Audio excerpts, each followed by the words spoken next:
What if the love of your life appeared at the coldest, most calculated, and most improbable moment of your existence? He was a millionaire used to controlling everything: contracts, negotiations, outcomes, his heart. He left that out of the equation long ago. When he needed a wife just to save $1 billion deal, everything seemed under control. It was just a performance, a facade marriage. No risks, no involvement, no pain. But he wasn't expecting her. A simple young woman, an orphan, a virgin by choice, raised between sacrifices and dreams that seemed too far out of reach. She accepted the agreement out of necessity. But inside her she carried something even the most powerful man could never foresee: a quiet, gentle strength capable of transforming everything. This is not just a romance. It's a journey. You'll laugh, cry, fall in love, get angry. And in the end you may discover that true love doesn't always come in the package you imagined. Get ready for a story where truth breaks contracts, pain creates space for healing, and a simple gesture changes entire destinies. If this story has already touched your heart, make sure to subscribe to the channel. Turn on the notifications, leave a like, because this helps the channel grow and keep bringing stories like this. And share it with someone special. And tell me in the comments, where are you listening to this story from today? I really want to know. The thunder cracked like a warning from the heavens over the skyscrapers of Manhattan as Nathaniel Carter, surrounded by complete silence, stepped into his penthouse with the same cold expression he had worn since he was 28, when he took over his family's empire after his father's untimely death.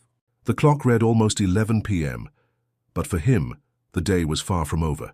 The city was alive with lights and honking horns, but inside, everything was immaculate, cold, and perfectly organized, except what was happening inside his chest. His Italian linen shirt, once immaculate, was now slightly wrinkled, the cuffs loose, his hair slightly out of place. He dropped his leather briefcase onto the marble counter, ignoring the red notifications flashing on his phone, all from his legal and financial teams. But one message stood out. It was pinned to the top of the screen. They want stability, family, traditional values. That's what defines trust for the Germans. It was from his partner, William Kramer, an ultimatum. Nathaniel furrowed his brow. He was about to sign a $1 billion deal with Bavarian investors who owned a green tech conglomerate. But these men were conservative, traditional to the bone. They had rejected partnerships with major names over simple ethical details, and the CEO's marital status was one of those deal breakers. Single at 39, no children, no relationships in sight. A business genius, but to them, emotionally unstable. He walked over to the glass bar and poured himself a neat whiskey, staring at his own reflection in the mirror. He didn't see a man, he saw a corporate soldier, tired and without armor. And for the first time in a long while, he questioned his own choices. The last relationship he had ended 6 years ago. Not because of cheating, not because of a scandal, but because of neglect. Nathaniel was always traveling, always solving crises, always trying to put out fires before they became headlines. When he returned home after 3 months in Dubai, he found the note on the piano. "You love what you do, but you don't know how to love the person beside you." He didn't respond, didn't try to stop it. He simply accepted that love was incompatible with his life, or at least with what he believed life was supposed to be. But now, everything was at stake. It wasn't just a contract. It was the future of the company, the sustainable projects he financed, the mission he carried with more passion than any feeling. And if, to protect that, he needed to fake it. The idea came like a bold whisper. A marriage, a facade, no involvement, no risks. A strategic agreement that would not only convince the investors but also protect his real life. Hire a wife. The phrase hung in the air like a paradox. In the business world, contracts replaced promises, and emotions were dangerous distractions. Nathaniel didn't want love. He wanted stability in the eyes of others. By the next morning, he had called his trusted team together. No scandals, no publicity. Everything would be done in absolute secrecy. A discreet, reliable profile with no media ties or personal ambitions. A woman who would agree to live for a year under the role of wife, without touching his emotions. In exchange, financial security, freedom, and anonymity. At the end of the meeting, his lawyers hesitated, but didn't question. With Nathaniel, there was no discussion. It was done. He knew that to the world this would sound cold, cruel perhaps, but this wasn't a game of affections.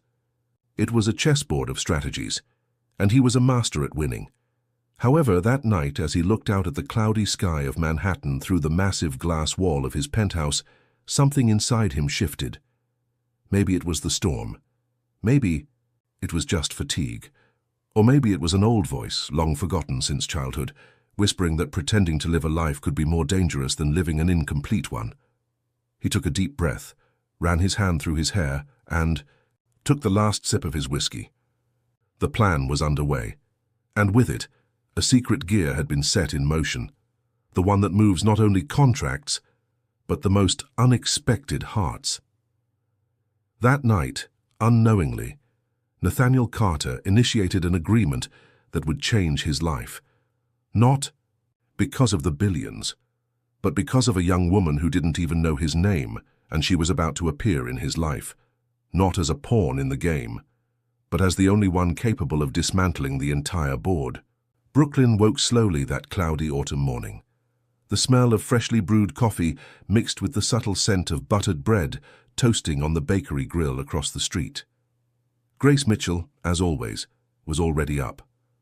Her hair tied in a makeshift bun, an old backpack on her shoulders, and an expression that hid far more maturity than any 19-year-old should carry.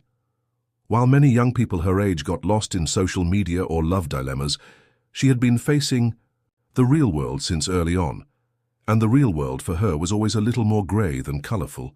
The townhouse where she lived with her grandmother, in the simpler part of the neighbourhood, was small but filled with memories. The old photos on the wall revealed the absence of her parents, lost in an accident when she was just 8. Since then, all she had known was effort. Not the bitter kind of effort, but that kind of struggle that comes with gratitude for still having a roof over her head and someone to call family. Grace worked at a nearby community daycare, a makeshift place with donated toys, peeling walls, and a love that filled every corner. She cleaned, taught, organized, and played.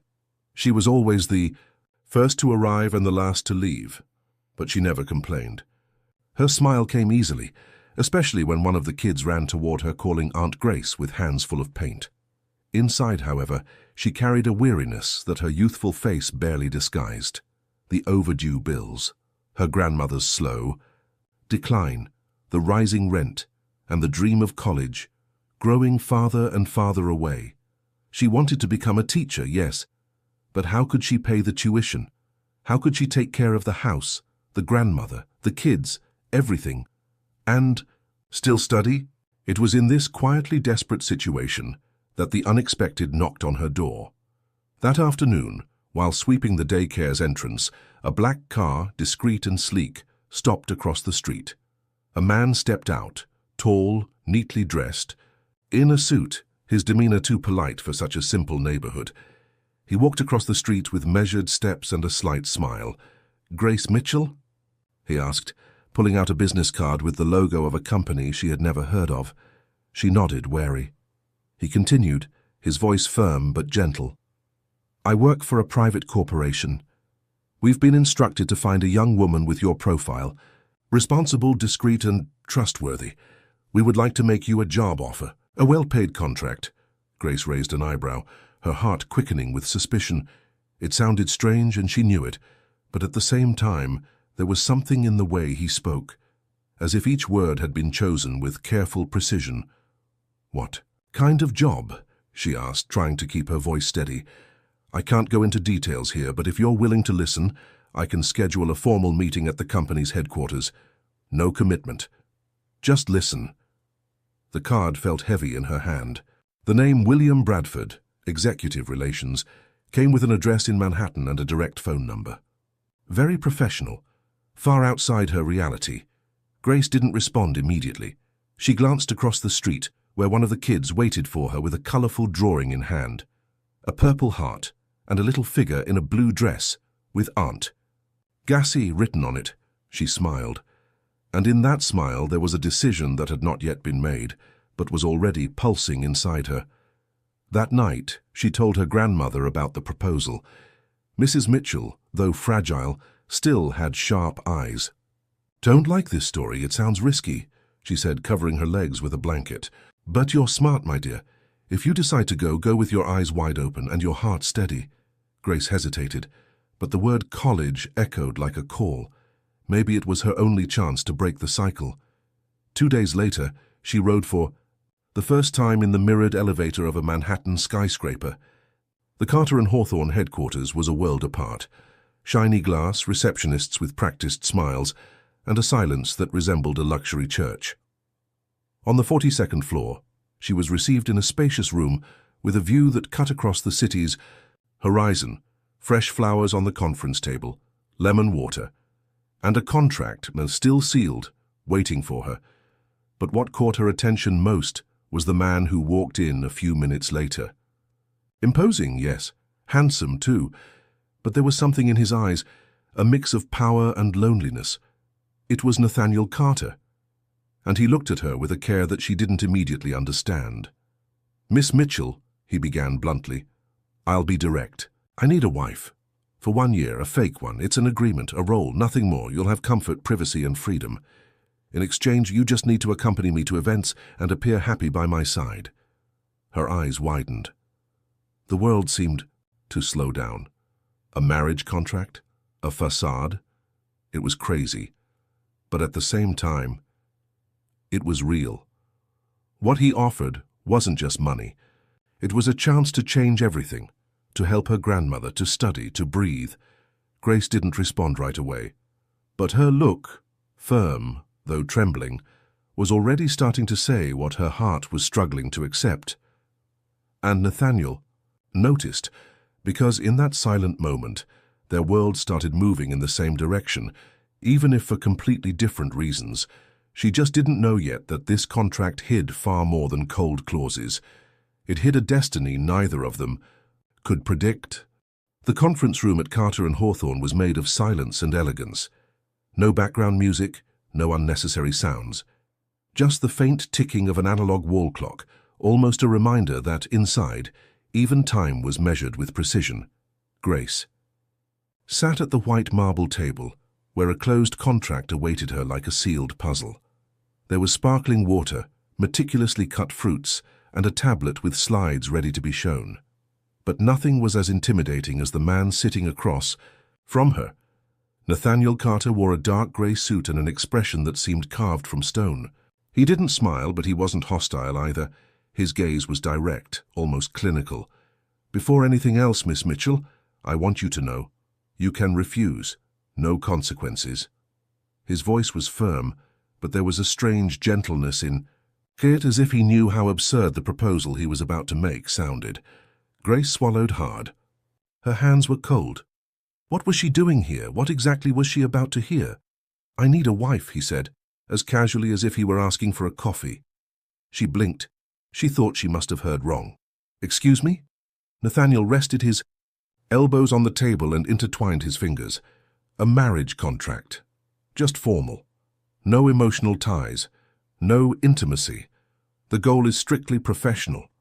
The investors we're about to close a deal with require me to demonstrate personal stability. Family values. They believe a man committed to his personal life is more trustworthy in business." Grace stared at him as if she were listening to a science fiction script. A marriage? A fake marriage? With a billionaire CEO? And why me? She asked, her voice softer than she intended. "Because you're not the type to seek fame or exposure. You're discreet, mature, determined. You have a clean life, no scandals. And above all, you need help," he said, with a frankness that stung. Grace felt her skin burn. He had investigated her deeply. "You've read my life like it's a report," she muttered. Nathaniel didn't deny it. He simply watched her in silence before continuing. "I'm not buying you, Grace. I'm proposing an agreement. You'll have total freedom, security for your grandmother, full financial support, and when the contract ends, you'll be free to move on with your life. Better than when you entered. The tablet lit up. There it was, the terms. 1 year of public living as his wife. Access to clothing, transportation, a private wing in the mansion where they would live. Privacy guaranteed. No marital obligations. And a financial sum that would cover years of college, her grandmother's medical treatment and secure housing. She didn't respond right away. She looked at the contract, then at Nathaniel, and then at herself. Everything inside her screamed that it was risky, strange, maybe even immoral, but at the same time, when life offers you a bridge over the abyss, you cross it, even while trembling. "And if I say yes?" she asked, almost without realizing it. Nathaniel relaxed his shoulders for the first time. "Then we'll begin immediately." And so they did. The next morning, Grace was taken to what they called the orientation program. In practice, it was elite training. Etiquette, art history, fashion, diction, posture. A new world, with rules that seemed written by someone who had never set foot in Brooklyn. She learned to smile with her eyes, to walk with elegance, to identify wine by its aroma. Her transformation was closely monitored by a consultant named Elise, severe but efficient, who would say things like, "The way you hold a glass says everything about who you are." Grace learned quickly, not out of vanity but for survival. Every curve of the custom-made dress, every uncomfortable high heel, every elaborate hairstyle, it all was part of a bigger plan.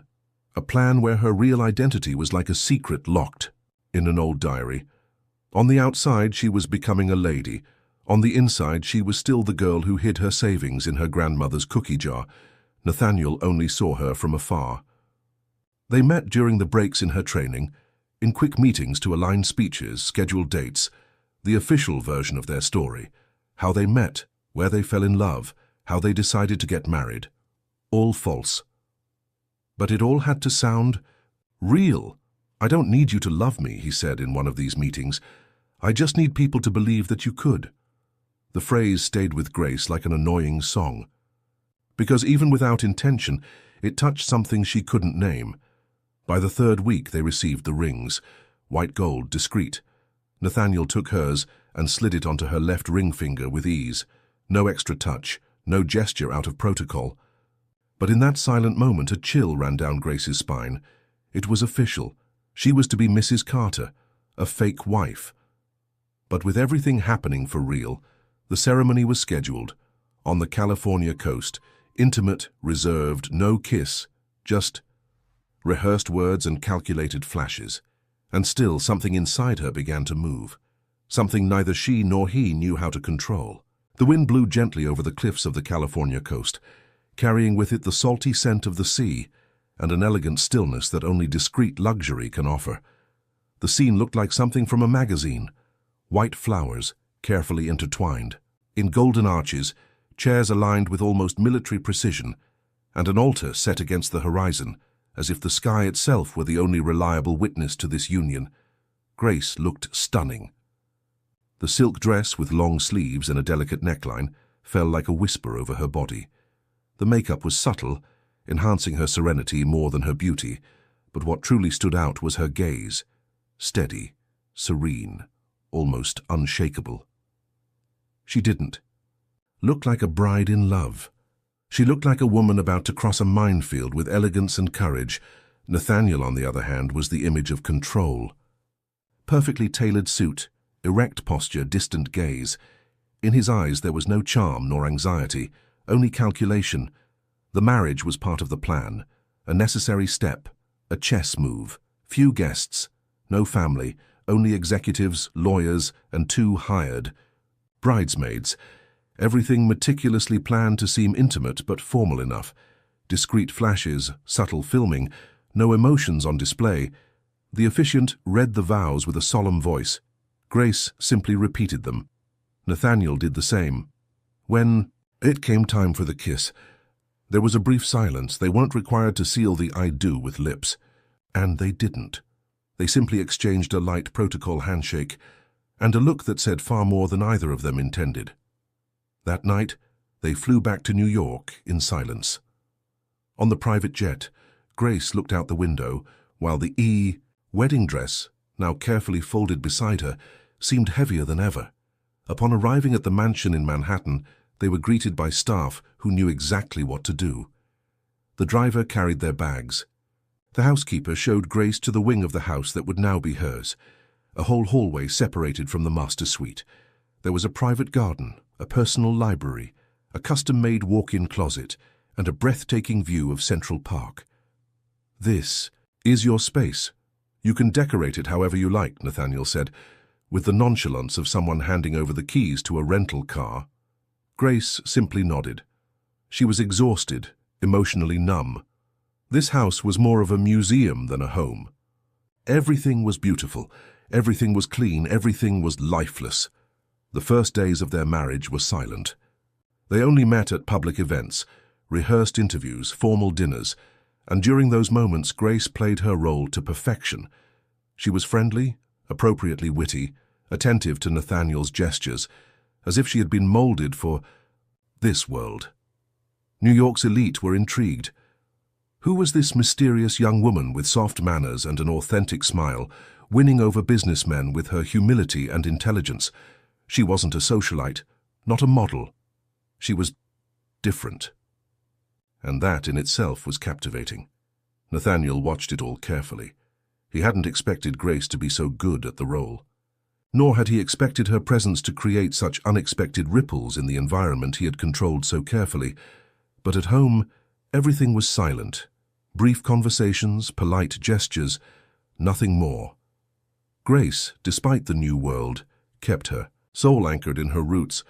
She still video-called her grandmother every night, still organized donations for the daycare, still wrote in her little dream notebook, hidden in the drawer of her nightstand.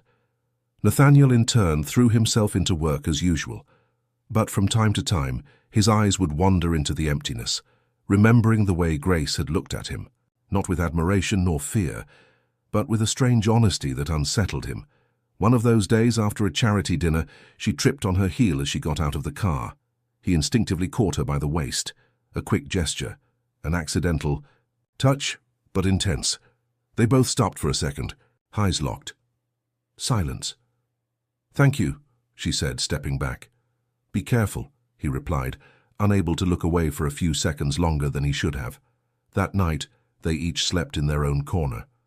But something had changed. Still small, still timid, but present. For the first time, Grace looked at the sky from the balcony and wondered if she could really live an entire year this way, pretending something that, little by little, she might be starting to feel for real. And Nathaniel, for the first time, couldn't focus on any of the spreadsheets for the next day. After all, how do you focus on numbers when someone's presence starts to mess with the order you've spent your whole life trying to maintain? The following months unfolded like the silent pages of a carefully closed diary. Married life, or rather the performance of it, continued according to script: public appearances, gala dinners, joint interviews. But amidst the flashes and the carefully crafted romantic headlines, something was slipping out of control. Nathaniel's gaze. Grace, who had started off hesitantly, was now the center of attention at every event, not because of her beauty, which, while evident, had never been her focus, but because of the simplicity with which she navigated that pompous world, never allowing herself to be swallowed by it. While women competed for attention with jewels and rehearsed speeches, she listened with genuine interest, spoke gently, and charmed even the most hardened executives with stories of the daycare, the children's drawings, and her care for her grandmother. The press nicknamed her the unlikely bride. And Nathaniel began watching her with eyes he no longer recognized.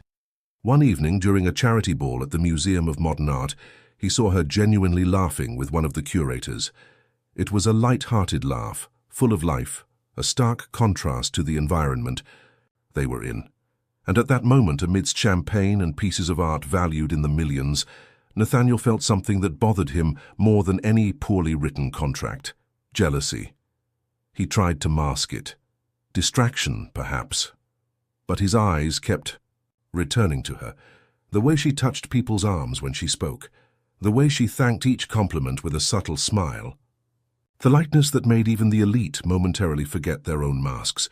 "Are you okay?" she asked later, in the car, noticing his silence. He hesitated.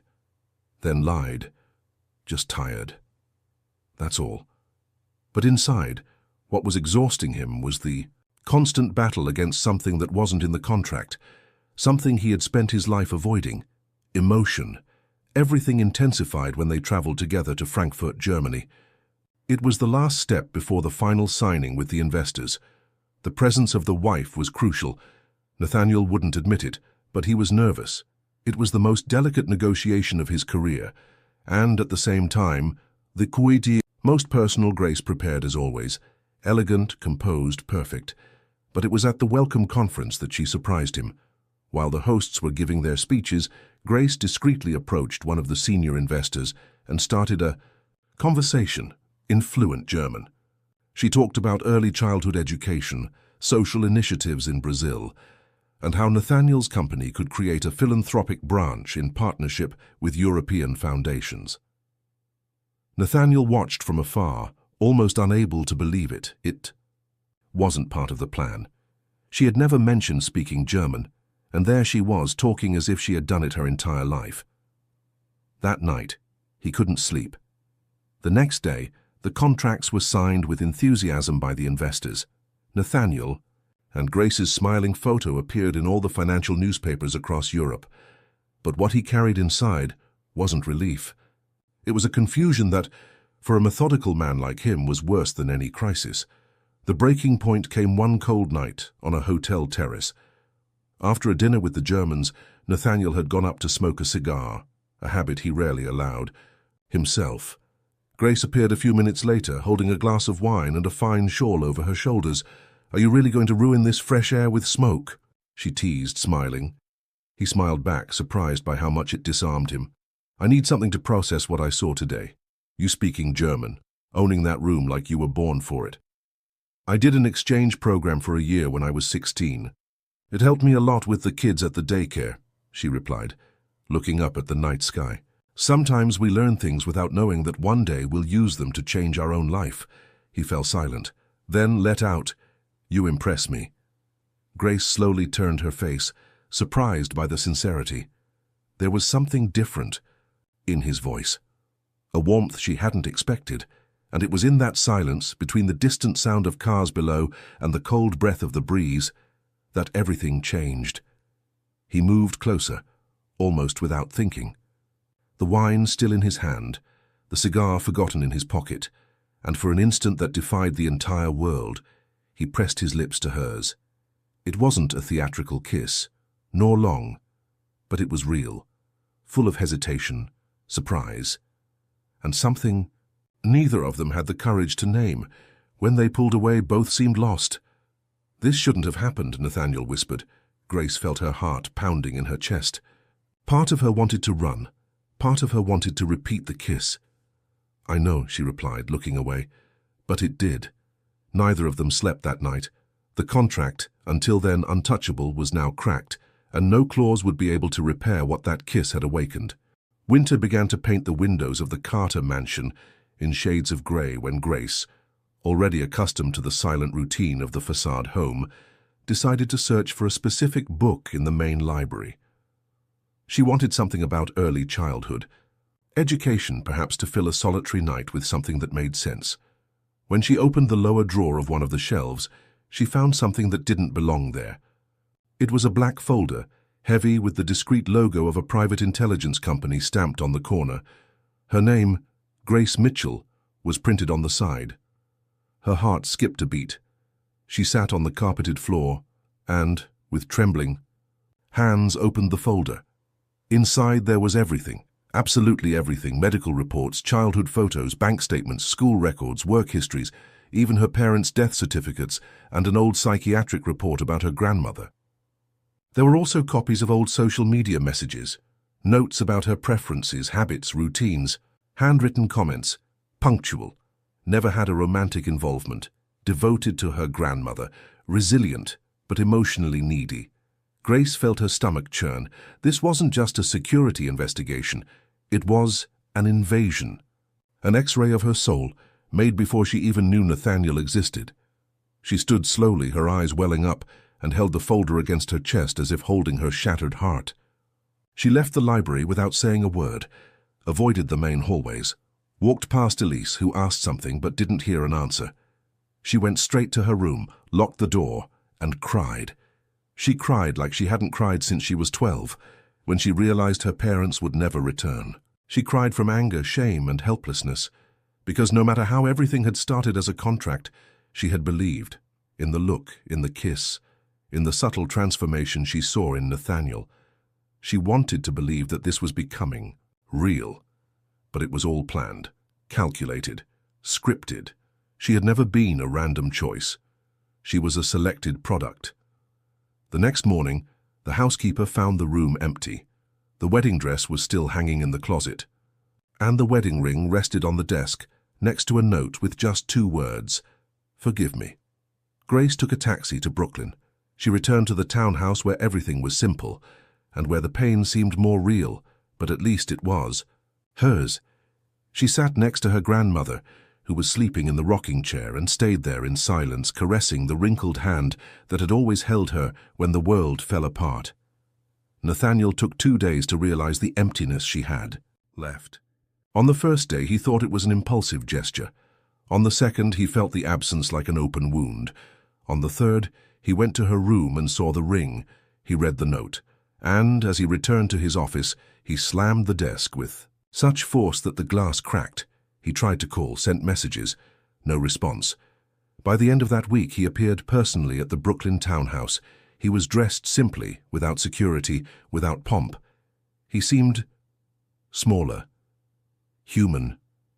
Grace received him outside in the makeshift garden where clothes were drying on the line. There were wilted flowers in an old vase and the sound of an old radio playing a song from the 70s. "Please listen to me," he asked without hesitation. "You knew everything about me before you even shook my hand. You knew what I thought. And still you looked at me like it was the first time," she replied, her voice breaking. "It was a contract, Grace. I needed to be sure of who you were. I didn't know it was all going to spiral out of control." "The problem is, Nathaniel, I didn't spiral out of control. I was controlled. From the very beginning." He tried to get closer, but she took a step back. "You touched me. You kissed me. You made me believe there was something there, something between us. But it was just part of the dossier, right? You knew I was a virgin. You knew I was needy. You knew you could bend me. That wasn't love. That was manipulation." Nathaniel lowered his head. For the first time, without words, "I fell in love with you. That's the truth." "Then why did you lie?" she asked, a tear finally falling. He didn't answer. Because the truth was simple and cruel. He was used to having control, to knowing everything, to predicting risks, and in his attempt to protect his interests, he destroyed what could have been real. Grace went back inside, and the door closed slowly behind her. Nathaniel stood there, frozen, under the evening sky. That was beginning to change color. For the first time, he didn't know what to do. Not even money, nor power, nor connections could fix what he had broken. She was gone. But she took with her something he never thought he would miss. The chance to be a better man. Time passed with the delicacy of someone respecting open wounds. Grace readjusted to life in Brooklyn, like someone stitching a torn fabric, carefully, but not hiding the marks. She went back to work at the daycare, now with even more dedication. She reorganized her finances, visited her grandmother daily, and when everything seemed calm on the outside, she wrote in her brown-covered notebook, the one where she used to write her dreams, now accumulating doubts. It was during a reading circle for the children that she met Daniel Reyes. He arrived with an easy smile, a backpack on his back, and dark eyes that seemed to understand what wasn't being said. He was a social educator for a recently established NGO in the neighborhood, and he soon offered to help with storytelling activities and tutoring. "You must be Grace," he said the first time their eyes met. "I heard you're the soul of this place." Grace laughed shyly, looking away. "I think the soul here is them," she said, pointing to the little troublemakers running around the yard. The connection between them grew naturally. No rush, no pressure. Daniel was kind, knew how to listen, and asked questions that came with genuine interest, different from everything she had experienced with Nathaniel. There were no contracts, no calculations, just presence. They walked together after shifts, shared snacks on park benches, exchanged confidences about the future. He told her he had also grown up without parents and used his pain as fuel to care for others. For the first time in weeks, Grace felt safe, but safety didn't keep the ghosts away. At night, when she lay down, she remembered Nathaniel's eyes, his silences, the unexpected touch on the Frankfurt terrace, the kiss that never left her memory. Was there love? Was there anger? Was there longing? Yes, all of it. And more. Daniel began to notice Grace's silences, and gently he respected them. "I don't want to compete with anyone, Grace. I just want to be around. When and if you want me to be." She smiled, but it was a smile tied to pain. The same week Nathaniel reappeared, not as a magnate, but as a man, with a more tired look, no suit, no arrogance. He was different, and Grace felt it before he even said a word.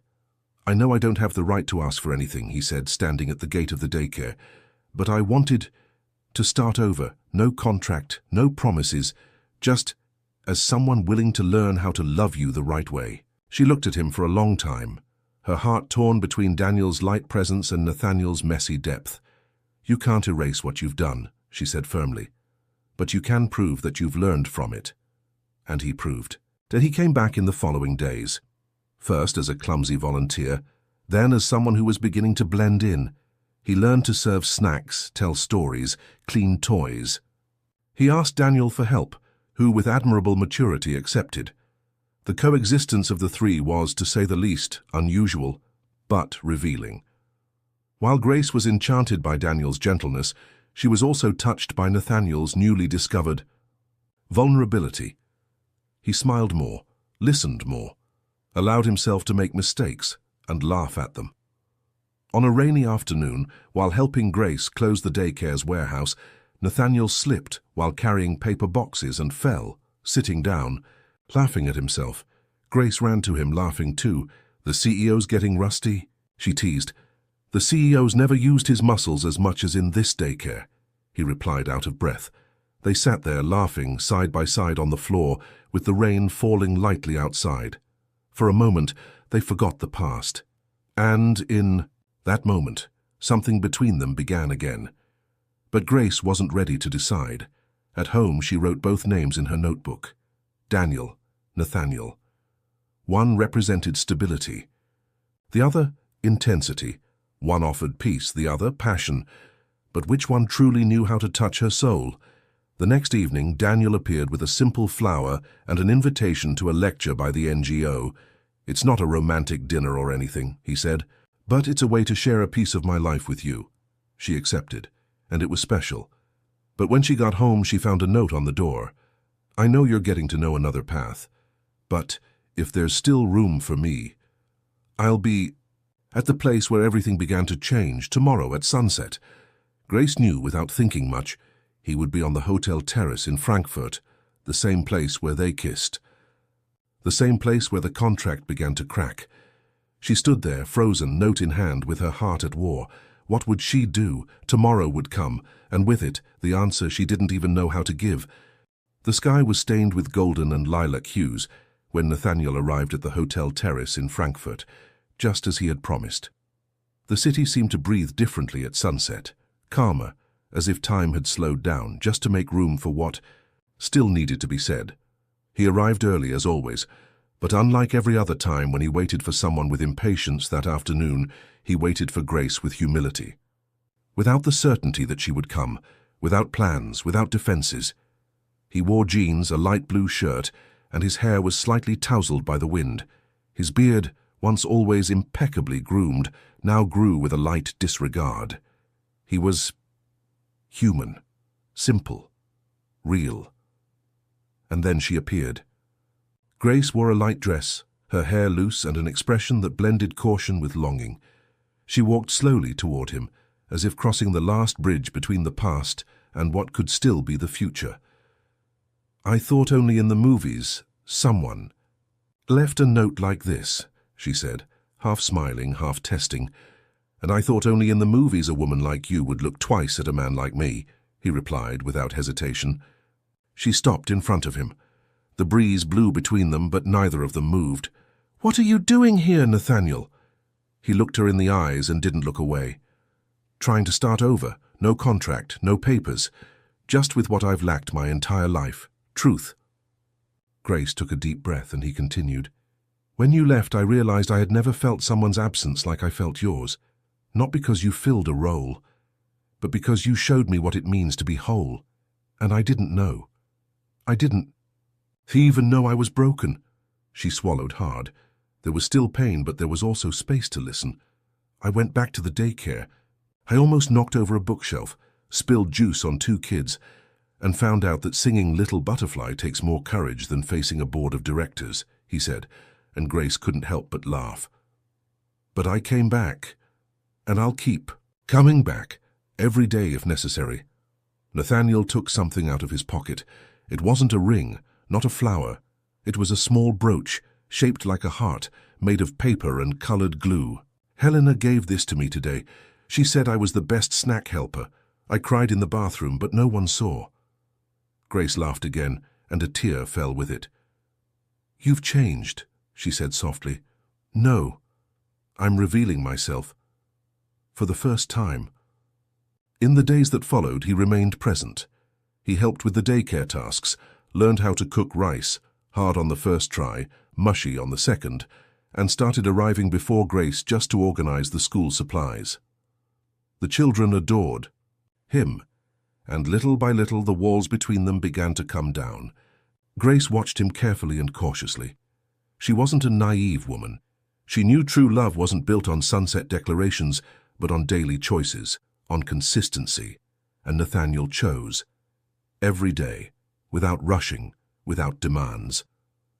One afternoon, at the end of the shift, while they were putting toys away in the main room, he approached and said, I know there's still someone in your heart, someone you met when everything was a lie, and maybe this version of me still scares you, but I'm here to show you that truth can be much better than any story we've made up.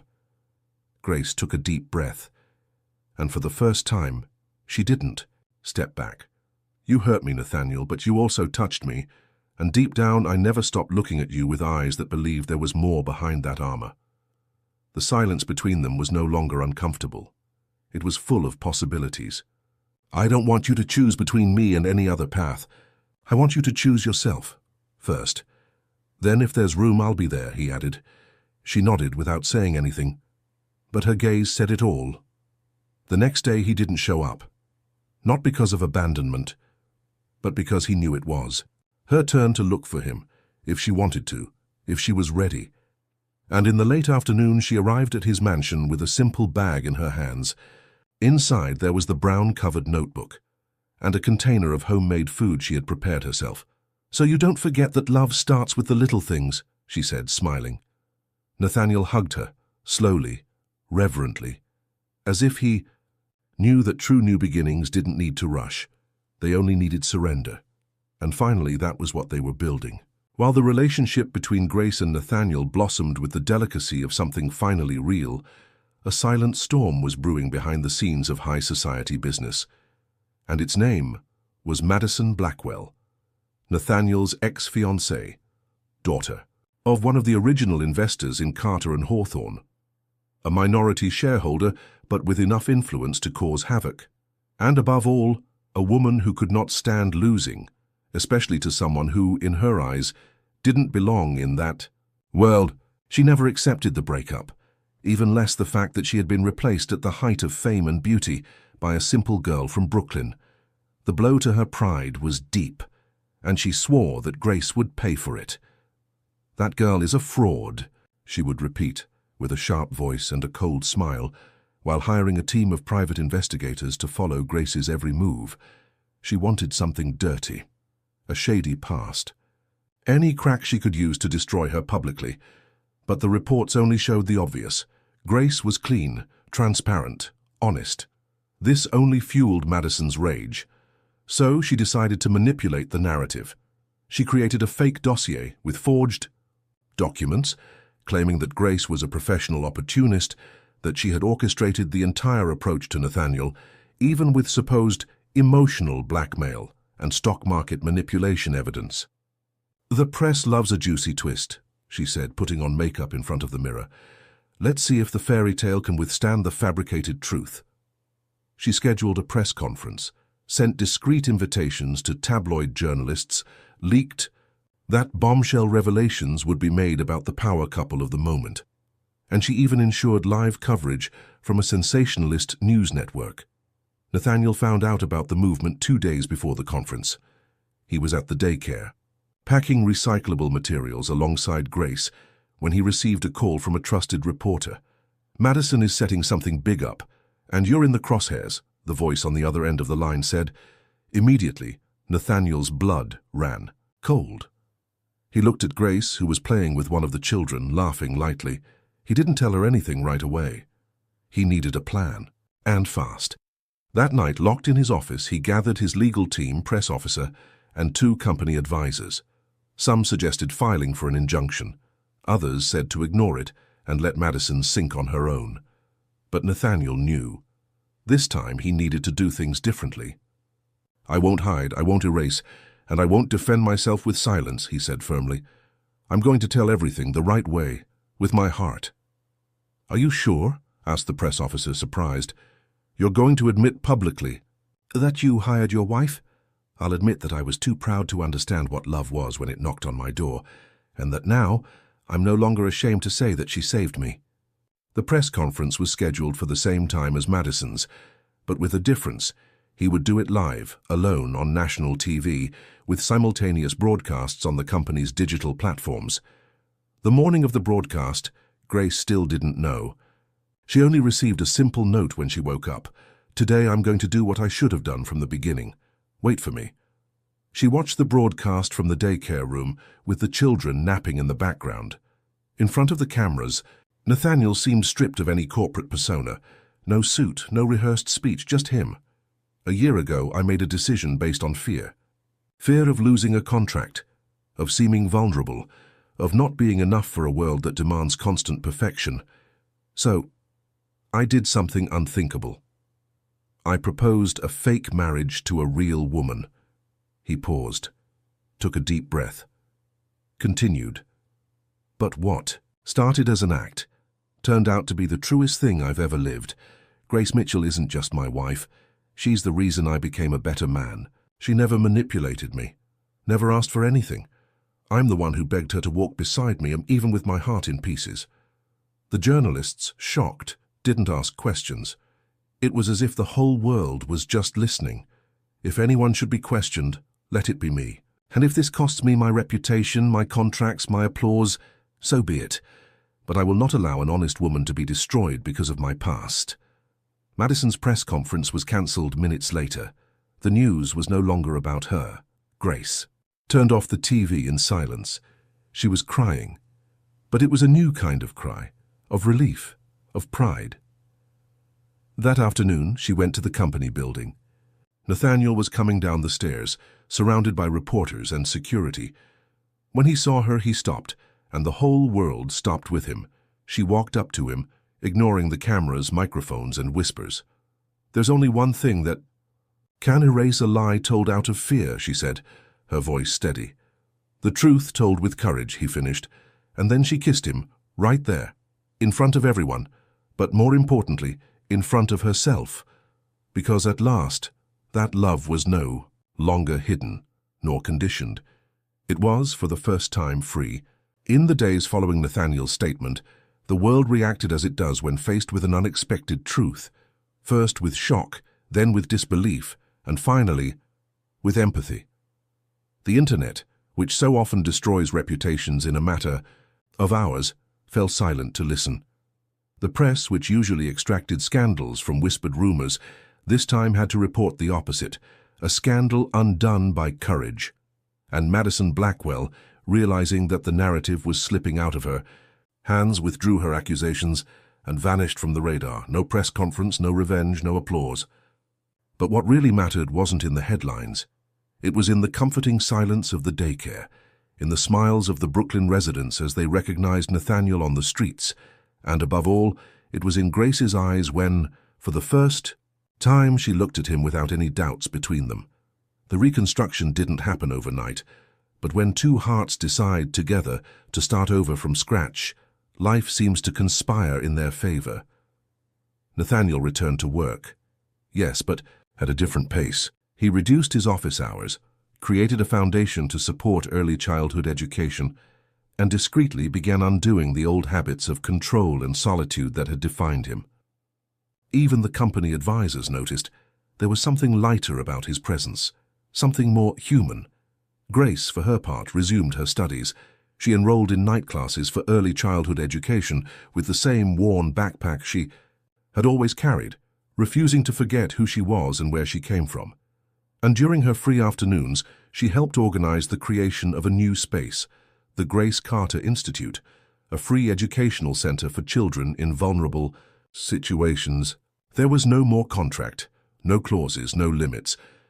And one day, while walking hand in hand through the square where Grace used to take the children, Nathaniel stopped, knelt down, and pulled from his pocket not a lavish piece of jewelry, but a simple ring made of matte gold with the inscription that she herself had written one day in the brown-covered notebook.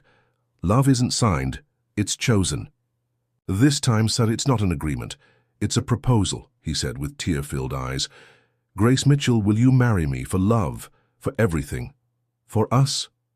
She laughed through her tears and replied with the calm of someone who had known the answer long before. "Of course I will." The ceremony was intimate, real, in a little wooden church in rural New York, where the silence was broken only by the birds and the wind through the trees.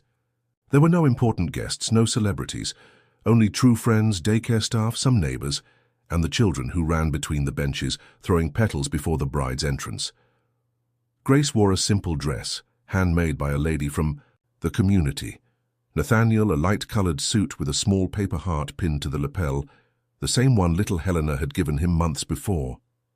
This time there was a kiss, there was laughter, there were tears, but most importantly there was truth. The officiant who celebrated the ceremony didn't need to ask if there was love. It was in the air, in the way their hands touched, in the exchanged glances during the improvised vows, in the promises that came without rehearsal. "I chose you the moment I saw myself for the first time in the mirror of your eyes," Nathaniel said. "And I knew it was you when I didn't have to pretend for even 1 second who I was," Grace finished. At the end, the bells rang, and the couple walked out the front door, embraced under a shower of rice, petals, and applause that didn't come from fame, but from real affection. The celebration dinner was held in a converted barn, with lights hanging from the ceiling and homemade food. There was a simple cake. There was live music played by a group of Daniel's friends from the NGO, who was now a close friend of the couple. There was dancing. There were children sleeping in their parents' arms. There was love in every corner.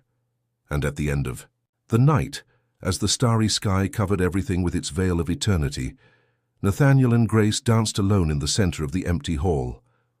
"This is real, isn't it?" he asked, still with his arms around her.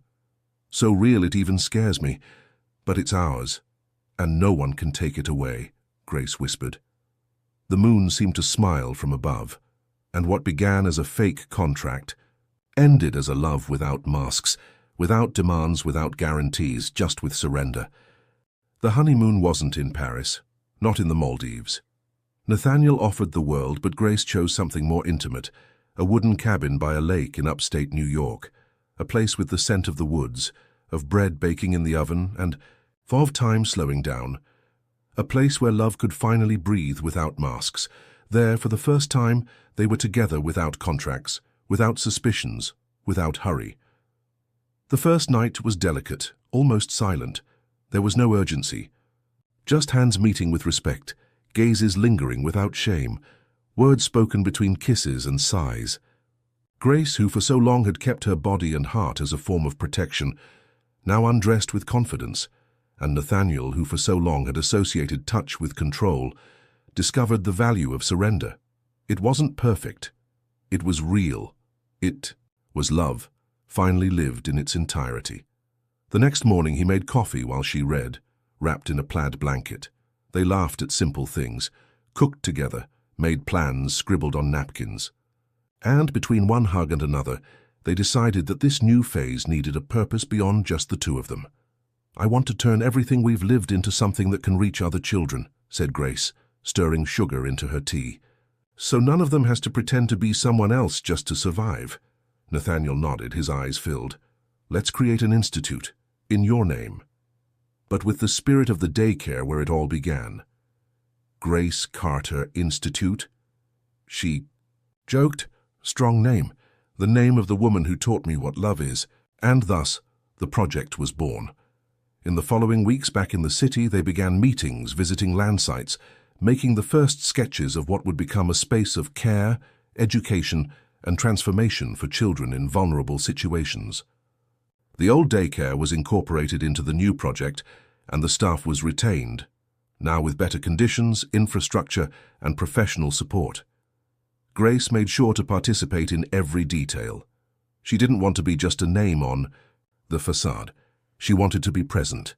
And she was. At the same time, she started her pedagogy degree at night at a community university. She declined invitations from renowned institutions, preferring to keep her feet where they had always been. In reality, Nathaniel, for his part, surprised everyone, even himself, by announcing he would step away from the operational routine at Carter and Hawthorne. He passed the CEO position to his right-hand man and took on the role of chairman of the board, drastically reducing his travels and meetings. "I'm not retiring," he told the press. "I'm finally learning how to live." The new routine was imperfect but happy. Nathaniel drove Grace to school even though she told him she could take the subway.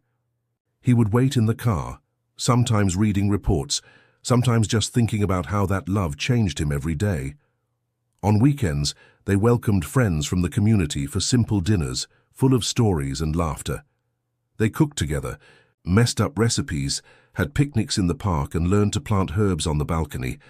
"I never imagined I'd enjoy watching chives grow so much," he said once, and Grace almost burst out laughing. On Mondays, they went to the institute together. Nathaniel handled the administrative part, and Grace took care of the children. She organized reading circles, painting workshops, and small performances with cardboard costumes. He watched, moved at every presentation, and amidst all of this, something new began to blossom. Grace felt her body different. Her sleep was deeper, her hunger more intense. At first, she thought it was the new pace, the accumulation of responsibilities, the end of an intense cycle. But something inside her whispered another explanation. She bought a pregnancy test, secretly, took it alone, in the bathroom of the institute.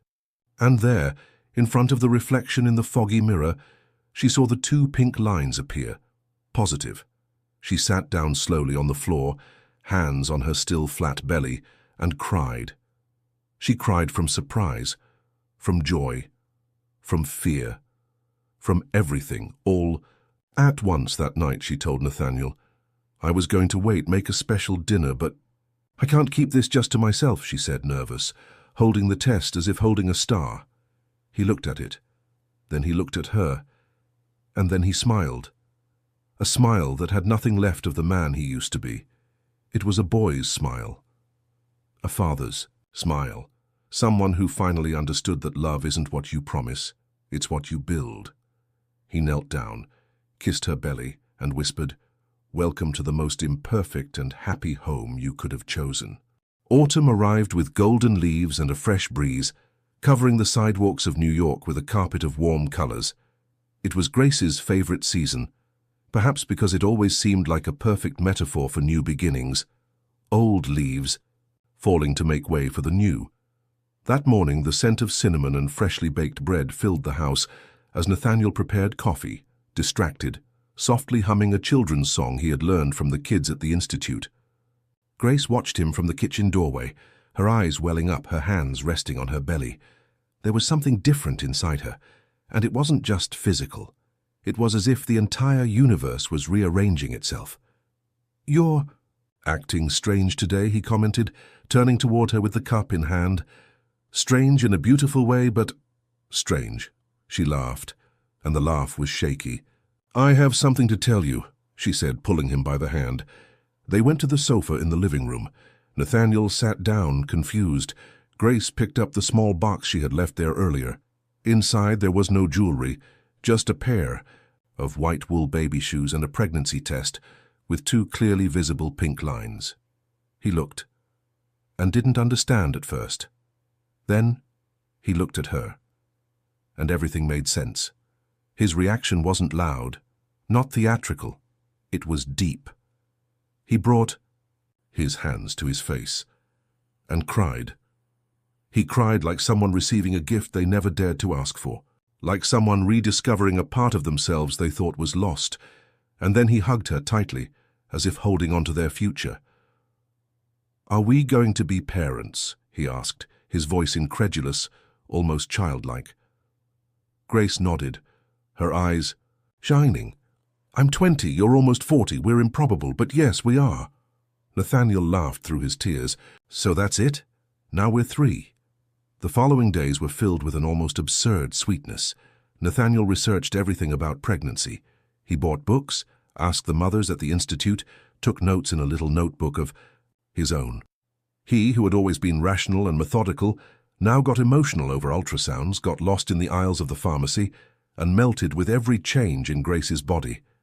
She, in turn, faced the first morning sickness, the sleepiness, the fear and the joy. She knew motherhood would come with challenges, but with Nathaniel by her side, everything seemed possible.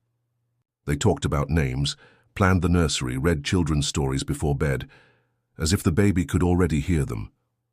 One night, lying on the sofa with her head in his lap, Grace said something that hung in the air like a sacred promise. "I didn't know I could be so happy, and still feel fear." Nathaniel kissed her forehead. "Feeling fear is part of it, but we'll face it together." And they did. Appointment by appointment, ultrasound by ultrasound, plan by plan. They didn't want nannies or excessive luxury. They wanted to raise the child with affection, presence, and simplicity. Grace decided to take a year off from college to dedicate herself to motherhood, and Nathaniel set up an office at home to spend more time with her. Afternoons turned into sessions of organizing clothes, setting up the crib, testing healthy recipes, and baby singing lessons. Yes, he signed up for one.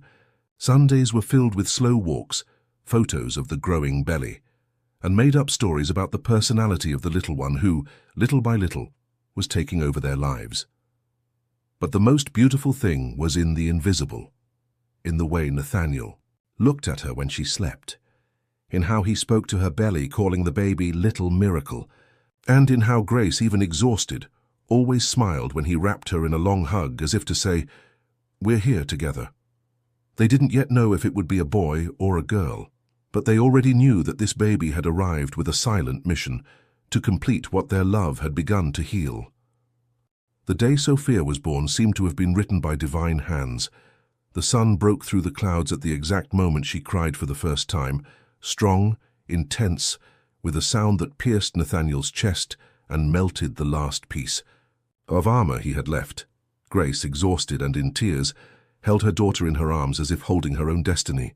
Sophia was small, with closed eyes and tiny hands, but her presence filled the entire room. It was as if time had stopped just so that this moment could be etched into eternity. "She's perfect," Grace whispered, her voice choked, her fingers caressing her daughter's little face. "She's our living proof that love is stronger than any contract, than any mistake," Nathaniel added, his eyes brimming with tears.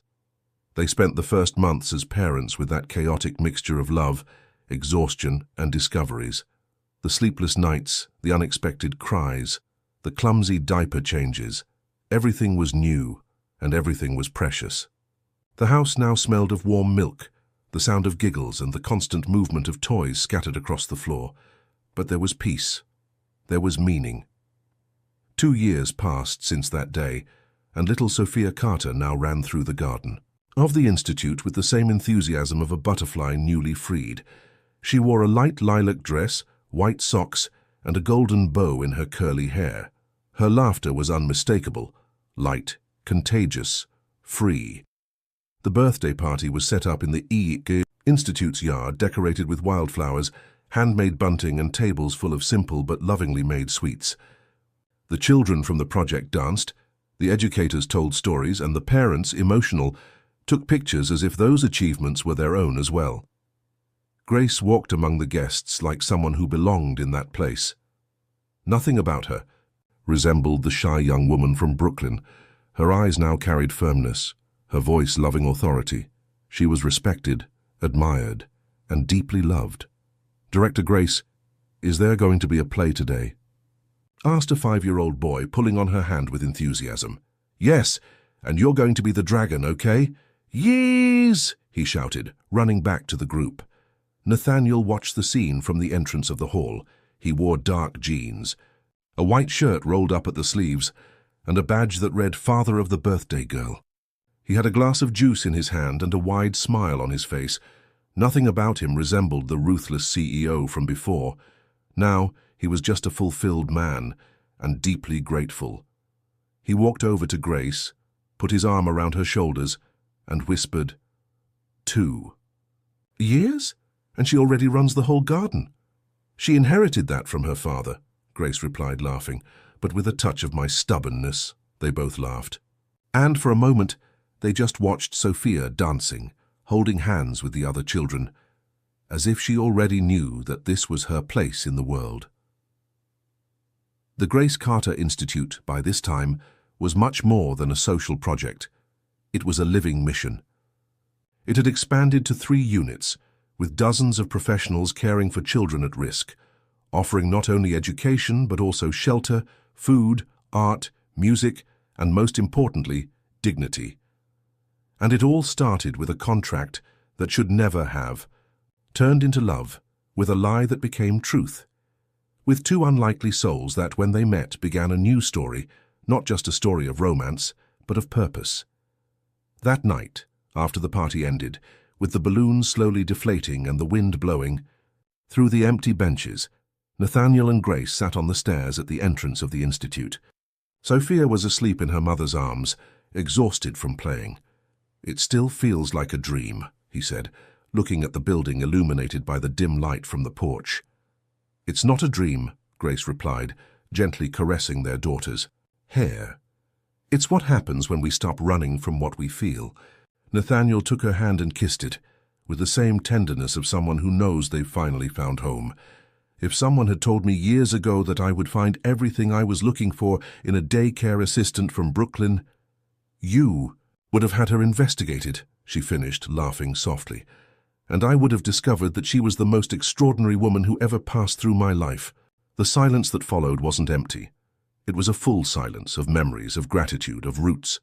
That story, which began with fear and strategy, now ended, or rather continued, with legacy and love.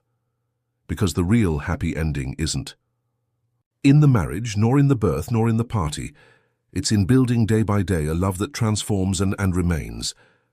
Now that everything has been lived, tell me, how many times have you thought that love needed to follow a script, that it would come at the right time, in the right way, with the right words? But what if, in reality, it only needed 2 people, willing to unlearn fear and relearn how to feel? Grace and Nathaniel proved that the strongest bonds don't come from perfection, but from the daily choice to stay, even when everything seemed improbable. They started with a contract, but ended with a legacy. And this raises a profound question for you. Who are here now? Could it be that you're also living an agreement, emotional, silent, invisible, that's preventing you from truly loving? Or worse, have you already let someone slip? A way out of fear of feeling too much? True love doesn't follow rules. It transforms, it builds, it redeems. And sometimes it arrives disguised as chaos, just to teach you to recognize what's real. Comment below which part of this story touched you the most, and tell me where you're listening to this story from. I'd love to know how far this message is reaching. If this touched your heart, subscribe to the channel, turn on the notifications, and send this video to someone who needs to remember there's still love that heals, even in the most improbable places.